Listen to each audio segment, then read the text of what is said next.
Hi, welcome to our focus media. Jaganmohan Reddy ప్రభుత్వంలో ఏదైతే తిరుమల తిరుపతి దేవస్థానంలో లడ్డూలో చేపల నూనె, బీఫ్ ఫ్యాట్ ఏవైతే కలిసి స్వామివారికి నైవేద్యం పెట్టారు, లేదు వచ్చిన పబ్లిక్ లడ్డూలో ప్రసాదంలో అది కలిపి పెట్టారు, ఏదైతే చంద్రబాబు నాయుడు పవన్ కళ్యాణ్ కన్సర్న్ రేజ్ చేసారో దానికోసం అయితే ఒక 5 మినిట్స్ మాట్లాడుకుందాం. ఇక్కడ ప్రాబ్లం వచ్చేసి జగన్మోహన్ రెడ్డి మన ప్రీవియస్ హిస్టరీ కనుక తీసుకుంటే జగన్మోహన్ రెడ్డి ఎప్పుడు పోయినా సరే తిరుపతిలో ప్రసాదం తిన్నట్టు జగన్మోహన్ రెడ్డి కానీ జగన్మోహన్ రెడ్డి ఫ్యామిలీలో ఎవరు కూడా తిరుపతిలో దేవస్థానంలో ప్రసాదం తిన్నట్టు ఒక్క వీడియో కూడా లేదు. తీసుకోవడం, పక్కల చేతులు పడేయడం, లేకపోతే మీదికి వెనకకి ఇచ్చిరేయడం, ఇషంటి పనులే చేశారు. ఓకే, వాళ్ళకి ఆ దేవుడని నమ్మకం లేదు, వాళ్ళు తినలేదంటే ఓకే, అది దాని గురించి కూడా ప్రాబ్లం లేదు. బట్ ఎంతోమంది కోట్లు ప్రపంచం మొత్తంలో ఒక తిరుమల తిరుపతి దేవస్థానం అనేది ఎంత ప్రసిద్ధి గాంచిందో అందరికీ తెలుసు. అటువంటి తిరుమల తిరుపతి దేవస్థానంలో కూడా ప్రసాదంలో తక్కువకి కిలో 320 రూపాయలు 330 రూపాయలకి దొరికే నెయ్యిని తీసుకొచ్చి అందులో ఏదైతే చేపల నూనె, బీఫ్ ఫ్యాటు, ఏదైతే ఒక ప్రత్యేక స్వామివారికి పెట్టే నైవేద్యం పబ్లిక్ ఇచ్చే లడ్డూల్లో ఏదైతే ఉండకూడదో, ఏదైతే అతి పెద్ద పాపం, ఆ పాపంతోనే ప్రసాదాలు చేసి పంచిపెట్టడం అయితే జరిగింది. చాలామంది వైఎస్ఆర్ కాంగ్రెస్ పార్టీ నాయకులు కానీ ఇతర పార్టీ నాయకులు కానీ దాన్ని చాలా లైట్గా తీసుకుంటున్నారు. ఎందుకు, ఏమవుతుంది, అట్టట్ల కలుపుతారు ఏందని చెప్పేసి. అట్టట్ల కలుపుతారు, ఏ కన్సర్న్ లేకుండా చంద్రబాబు నాయుడు ముఖ్యమంత్రి కానీ డిప్యూటీ సీఎం పవన్ కళ్యాణ్ ఏ కన్సర్న్ లేకుండా ఎవడన్నా మాట్లాడతాడు? అది బుద్ధున్నాడు. తెలుగుని ఎవడు కూడా అక్కడ ఏమీ లేకపోతే ఎవడు మాట్లాడు. ఏదో ఒక వాస్తవం ఉంటేనే దాన్ని ఇంత పెద్ద హైలైట్ చేస్తారు ఎవరైనా సరే. ఏదైతే హైలైట్ చేశారో, ఏదైతే తప్పు జరిగిందో దానికి ఏ విధంగా దాన్ని సార్ట్అవుట్ చేసి ఎక్కడ తప్పు జరిగిందో, ఎలా జరిగిందో దాన్ని ఇన్వెస్టిగేట్ చేయకుండా మేము అది చేయలేదు, మేము ఇది చేయలేదు, మేము కలపలేదు, సిబిఐకి ఇవ్వండి, దేవుని దగ్గర మాట్లాడేది. కోట్ల భక్తులు కాలినడకన పోయి టికెట్ల రేట్లు పెంచినా సరే కూడా టికెట్ల రేట్లు పెంచరు. ఎంత ఘోరంగా పెంచరు. రూముల రేట్లు పెంచరు, ఎంత ఘోరంగా పెంచరు. అంటే తిరుమల తిరుపతికి పబ్లిక్ రావద్దు, పబ్లిక్ వచ్చిపోయేది తగ్గిపోవాలనా, లేకపోతే హిందూ మతం అంటే లెక్కలేకపోవడమా?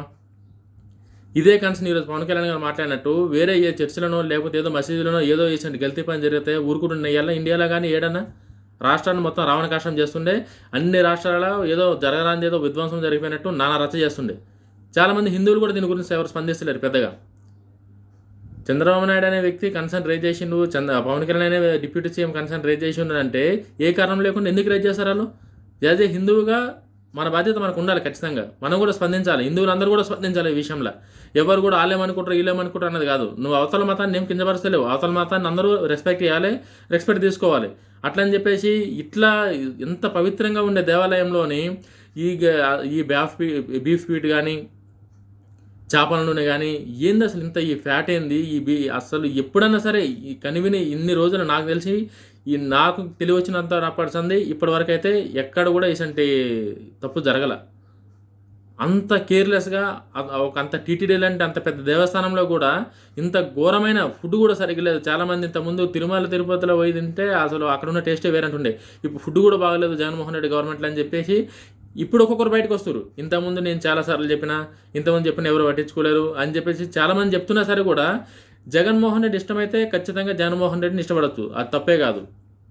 ఒక్కొక్కరికి ఒక పార్టీ నడుస్తుంది, ఒక్కొక్కరికి ఒక నాయకుడు చెప్తుంది. అంతేగాని హిందూ మతాన్ని కించపడే విధంగా వైఎస్ఆర్ కాంగ్రెస్ పార్టీలో జగన్మోహన్ రెడ్డి అభిమానులైనా సరే కూడా దీన్ని ఖండించాలి. దీన్ని ఏ ఉద్దేశంతో ఎంత అపవిత్రమైన పని చేస్తారు తిరుమల తిరుపతి దేవస్థానంలో.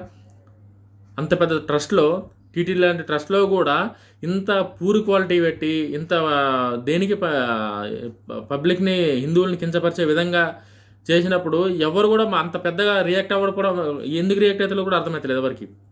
ఈరోజు పవన్ కళ్యాణ్ గారు మాట్లాడుతూ ఎందుకు ఎవరు హిందువులు రియాక్ట్ అవుతలేదు, అది వేరే దానిలో జరిగితే ఊరుకోవడం రానకాడికి మాట్లాడేది కరెక్ట్, ఖచ్చితంగా కరెక్ట్. హిందువులు రియాక్ట్ అవ్వాలి. అది జగన్మోహన్ రెడ్డి అంటే ఇష్టం ఉన్నది, అది వేరే. ఇష్టపడు జగన్మోహన్ రెడ్డి ఇష్టపడదని చెప్పి హక్కు నీకు ఎవరికి లేదు.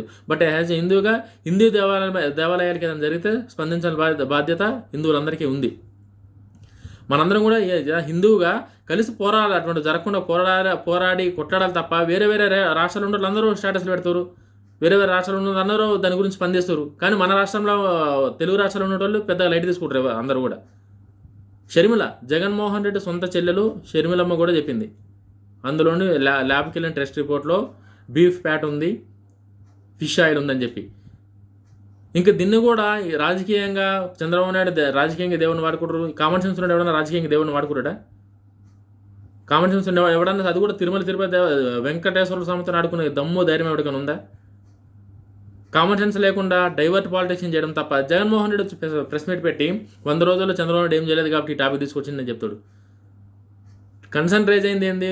ఇవి కలిసినాయి, ఇందులోని లడ్డూలోని ఇవన్నీ కలిసినాయి, అపవిత్రమైంది, దీనికోసం సమాధానం చెప్పమంటే ఆయన వచ్చి ఏమేమో ప్రెస్ మీట్లు పెడతాడు. పనికిరాని ప్రెస్ మీట్లు పెట్టి ట్రోల్ కానీ తప్ప ఉపయోగపడేది ఒకట్లేదు జగన్మోహన్ రెడ్డి చేసే దానిలో. వైఎస్ఆర్సీపీ వాళ్ళు ఎవరైతే జగన్మోహన్ రెడ్డి అభిమానులు ఉన్నారో ఖచ్చితంగా జగన్మోహన్ రెడ్డిని మీకు ఇష్టం, మీరు అభిమానించండి, తప్పులేదు. అంతేగాని ఏదైనా సరే ఒక మతాన్ని అడ్డు పెట్టుకొని అతనికి ఆ మతం అంటే ఇష్టం లేదని చెప్పేసి ఆ అవతల వాళ్ళని కించపరిచేటట్టు చేస్తే మాత్రం ఎవ్వరూ ఊరుకోరు. దయచేసి నేను హిందువులందరికీ రిక్వెస్ట్ చేస్తున్నా, కొత్తగా వీడియోలు చేస్తున్నా, కొంచెం తరబడితే సారీ ఏమనుకోకరి, బట్ వీడియో నేను నా ఆవేదన మాత్రం అర్థం చేసుకోండి. యాజ్ ఏ హిందూగా ఆవేదన మాత్రం అర్థం చేసుకోరి. చాలా పాపం అంటే చాలా పాపం. అది ఈరోజు దానికి ఏమైతే ఈరోజు శిక్ష ఉంటుందా, రేపు ఉంటుందా, ఎల్లుండి ఉంటుందా, చేసిన వాళ్ళకి ఎప్పుడు ఉంటుంది అనేది అది మన చేతిలో లేదు. బట్ ఖచ్చితంగా ఇది కనుక నిజమైతే, ఇది కనుక జరిగితే చాలా పెద్ద శిక్ష అయితే పడుతుంది. చేసిన తప్పు ఎవరైతే ఉన్నారో వాళ్ళందరికీ పడుతుంది. ఫస్ట్ ఆఫ్ ఆల్ ఇంకోటి ఏంటంటే, జగన్మోహన్ రెడ్డి గవర్నమెంట్లో టీటీడీలో ఉన్న బోర్డు మెంబర్స్ అందరూ చాలామంది క్రిస్టియన్ మతానికి చెందిన వాళ్ళు ఉన్నారు. క్రిస్టియన్ మతానికి చెందిన వాళ్ళ నుంచి క్రిస్టియన్ మతాలను ఎవరిని నేను విమర్శిస్తలేను. అది వాళ్ళకి నమ్మకం, వాళ్ళు నమ్ముతారు, ఓకే. బట్ వాళ్ళని పెట్టి హిందూ సాంప్రదాయాలు తెలవని వాళ్ళని కొంతమందిని పెట్టి ఆ టీటీడీ ట్రస్ట్ని రన్ చేయడం అనేది అది ఇంకా పెద్ద తప్పు. అటువంటి డిసిజన్లు తీసుకోవడం వల్లే ఈరోజు ఇటువంటి ఇన్సిడెంట్లు అయినాయని చెప్పేసి అయితే నేను గట్టిగా నమ్ముతా. ఇప్పటికైనా సరే కూడా హిందువులందరూ ఒక దాటికి వచ్చి ఖచ్చితంగా ఇటువంటి ఇన్సిడెంట్స్ మళ్ళీ ఎక్కడ కూడా జరగకుండా ఏదైతే భక్తులు నమ్ముతారో ఆ భక్తుల నమ్మకాన్ని, విశ్వాసాన్ని కాపాడాల్సింది మన బాధ్యతని. అవతలోడు మన మతం కానప్పుడు ఎవరన్నా సరే లైట్ తీసుకుంటారు. ఏమైతే లే, మనం కాదు కదా చేసేటిది, మనం కాదు కదా అయ్యేటిది, వాళ్ళకి కదా అన్న కాడికి దానిలో ఉంటారు. బట్ నెక్స్ట్ టైం నుంచి ఓటర్లు కానీ ప్రజలు కానీ ఒక నాయకుడిని ఎన్నుకునేటప్పుడు ఆ నాయకుడు ఏంది, ఆ నాయకుడిని ఎన్నుకుంటే ఏం జరుగుతుంది, ఏం జరుగుతుంది చూసి ఇటువంటి ఇష్యూస్ రిపీట్ కాకుండా సామాన్యులే దీనికి జస్టిఫికేషన్ ఇవ్వాలి తప్ప ఎవరో వచ్చి ఏదో చేస్తారంటే ఎవరూ చేయరు. ఆంధ్రప్రదేశ్లో కావచ్చు, తెలంగాణలో కావచ్చు, యావత్ భారతదేశంలో హిందువులందరూ ఎంతమంది ఉన్నా సరే కూడా వాళ్ళందరూ దీని మీద స్పందించి ఖచ్చితంగా ఇటువంటిది ఇంకెప్పుడు జీవితంలో ఏ రాజకీయ నాయకుడు కానీ ఎంత పవర్ఫుల్ అయినా సరే ఎవడైనా సరే కూడా దేవుళ్ళ దగ్గర దేవుళ్ళ నమ్మకాలని, ఒక మతం నమ్మకాలని వమ్ము చేసే పని ఎవరు చేసినా సరే కూడా చెయ్యాలంటే భయపడేటట్టు హిందువులందరూ పోరాడాలన్నది అయితే ఈ దాంతో చెప్తున్నా. జగన్మోహన్ రెడ్డి గారు, మీకు కనుక హిందూ మతం మీద నమ్మకం లేకపోతే నమ్మొద్దు. దాన్ని ఎవ్వరూ మీకు ఫోర్స్ చేసి మీరు నమ్మాలని కూడా ఎవరు అంటలేరు. అంతే తప్ప రాజకీయాల కోసం దేవుడిని వాడుకొని, మీరు రాజకీయాల కోసం దేవుడు వాడుకొని మాట్లాడేది మీరు. చంద్రబాబు నాయుడు గారు కాదు. చంద్రబాబు నాయుడు కానీ పవన్ కళ్యాణ్ కానీ వాళ్ళు ఎప్పుడు దేవుళ్ళతోనే రాజకీయాలు చేయలేదు. దేవుడి పేరు చెప్పుకొని మతం పెట్టుకొని ఓట్లు ఎప్పుడు అడగలేరు వాళ్ళు. మీరు మీ వైఎస్ఆర్ కాంగ్రెస్లో ఇంతమంది ఎమ్మెల్యేలు మొన్నటి వరకు పవర్లు ఉన్న రోజులు ప్రతి చిన్నదానికి వచ్చి ప్రెస్ మీట్లు పెట్టే ఎమ్మెల్యేలు, మంత్రులు ఒక్కడు పత్తాకలేడు ఇప్పటిదాకా. ఇన్సిడెంట్ కనీసం ఇన్సిడెంట్ అయింది, ఇది ఇట్లా కాదు ఇట్లా అయింది, ఇది లేకపోతే వచ్చిన రిపోర్ట్ తప్ప రైట్ అనేది జస్టిఫికేషన్ కూడా చెప్పే ముఖం లేదు ఎవరికి. డైవర్షన్ పాలిటిక్స్ అని మాట్లాడుతున్నారు. జై హింద్.